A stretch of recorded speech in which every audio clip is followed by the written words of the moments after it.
welcome to our interview today at SK Ebenezer Children and Youth Center with our guest, David Orembo. We will ask him to introduce himself and the work that he is doing. Karibu, Mr. David. Thank you so much. Shalom. I'm David Orembo. I'm a former worker with the children, especially the street children, but I've also been working with Muindo, that is USAID. It was a funded project that was focusing on sexual violence against children. And hence I've had a stint at the diocese for the past 7 years to be working on issues of children and environment. And as for now, I was focusing on issues of environment. And that's why I was not been working on issues of children anymore. But it was a great privilege to be the pioneer and the first person to work with the issues of children and youth, and especially the Tumaini Mumias. Yes. Thank you for that. Now, under the Tumaini Mumias, when you are working with the street children, maybe you can share some of the highlights that you had and also any challenges that you faced, especially on the part of serving the street children. Thank you so much. I can remember very vividly when we started off with the street children. We started with around 13 of them that we invited them for a football game just at the Bomani pitch, which is next to us. And I remember that day we just had a snack of soda and bread. And when we finished, they were like, how frequent will this be happening? So with that, we realized that they had a voice in what we were doing, because for us, we just wanted to do mission work and reach out to them, but they challenged us that we should go beyond that. And with this challenge, we realized that we needed to listen to them.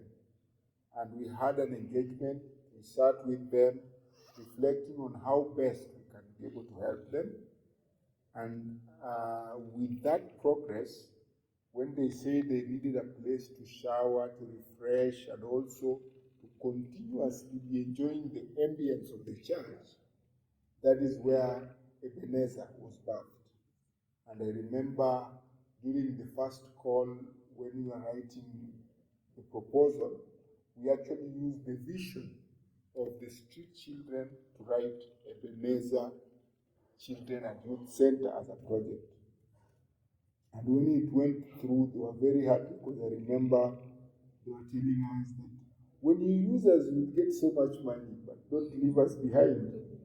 So there is one challenge that arose, because when they come, some of times they're weak and they just need some refreshment. That was really a great challenge, because we got the house, yes, but raising the funds to be able to be feeding them weekly was becoming an issue. But in the process, we thank God, something that was under Muindo, that is USAID funded, known as Faith and Community Initiative, excited the program. Especially there was a program known as Coaching Boys into Men. So we actually took a progress to work with the Coaching Boys into Men, and we formulated a team. Tumaini football team was formulated, and for around one and a half years, the football team was running, and each and every week they could meet a coach, they could be trained, and they could talk about issues of sexual violence and also just issues of how they'll be positive about life. And through the coach, we were able to mentor around 40 of them.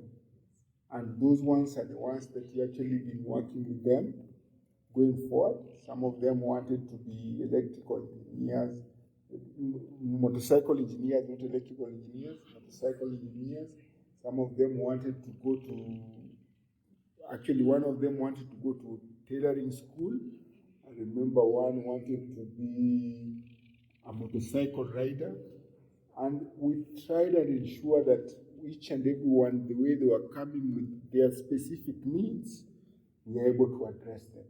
And I think with that, we realized that the challenge is not so great, especially if you know the need of these particular children. So we realized that it was going forward, we could actually look for the need and try and address it. I remember one child actually left the street and joined our school, that is Bishop James Annington, and it was actually very positive because when he left Bishop James Annington, he was being reconciled back at home. So he went back at home. So those were some of the good times that we actually shared. The best moment I can remember that they actually remember till these days is the cutting of the cake during the opening of the years. So that was actually memorable for them. But they have always remembered that what we promised was not being kept, because we told them they'll be coming here frequently.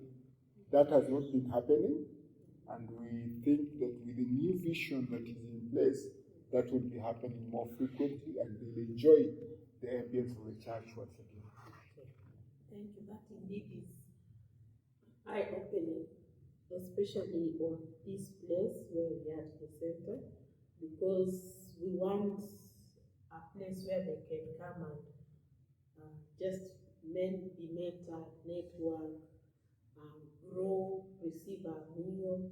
And now that you've shared those challenges, from the interactions previously, was there a specific way that they wanted us to help them? Yes, there's a specific way, and this is, I actually remember one meeting we had with them, and they said each and every person has to speak. And the meeting was very interesting because once we wanted to know your real name, your nickname, and then the problem that you want to be addressed. So when we talked about, there were 36 that day, I remember very well, and there are those who wanted to go to school, there are those who wanted to mentor their families, there are those who wanted to get IDs, for example. Actually, it was election time. There are those who wanted to just get skills for life. I remember there was one, he confided to me, was suffering from HIV, and he just wanted to get a facility whereby he is able to get the drugs more frequently.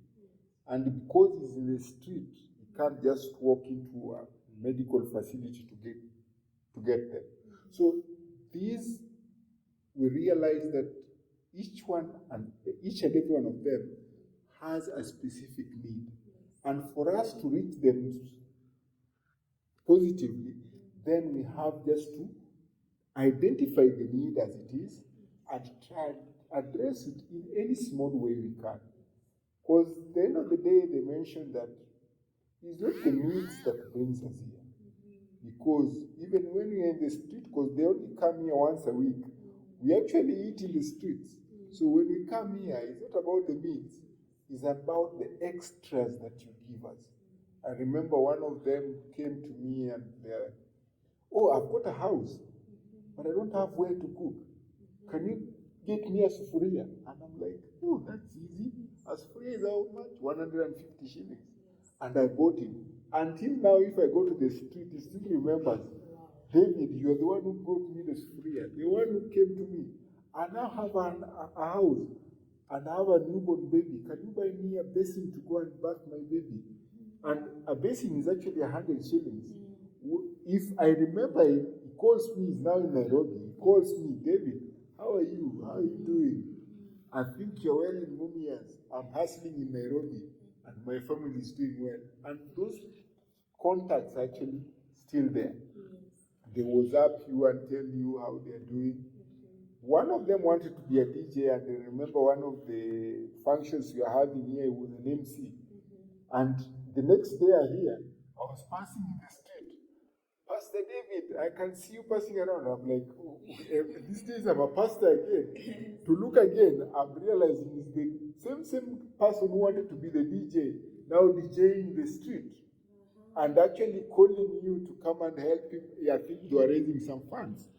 And you realize that they have vest of interest.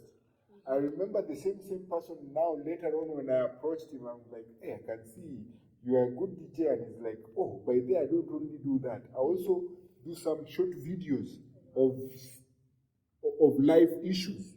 And I'm like, why don't you join YouTube? And I'm like, that is what I want to do. So these small things, when you bring them here, I think it will open their eyes that this center is not about food only, but it's not about spiritual life only, but it is an all-round aspect that we want to meet you at your need. So you present that need, and then we go ahead and meet it where it is. What would you call out to those who want to partner with us in this project, to the street children, in terms of sponsorship and partnering? What would you say to them? I'll say that as Christ said, and the theme of the people who funded this particular place is, I was thirsty and you gave me something to drink. Yes. This is the theme that they have in this year. I was looking at that call and I'm like, this is great moment that people are thirsting out there. Just bring that water, and it's not a jar, it's just a cup. Quenching a thirst doesn't need so much water. And I believe if we present and share each and every person's need, that the ones you are working for, because I remember when I left here, we were around 40. If we can actually identify these needs and even share their profiles, and with these profiles, you identify what you want to help in, I think it would be helpful. Because before we have raised some money about food, people were actually coming in, giving us rice, giving us maize. But when we brought them here, they were like, oh, by the way, you're cooking us here maize, and you're going home, I don't have even something to eat. So they are like, don't cook this maize here. Give us this maize, go and cook at home. So there are these aspects that if we are able to identify these particular needs and let the person who wants to help at the point of need that he feels he's able to, then you're able to help these people, because they are not quite many as we think. But when we reach out to them, I think they're transformed. Because I remember in the course of work, there are those even confide to me, I want to stop taking this group. But I'm like, how can we help them? How can we reach out to a center whereby we can actually even stay with them for even a month or two, whereby they're able to now to stop this particular way of life that they are leading, that they say, oh, so I can't actually depend on it. I can actually stop it.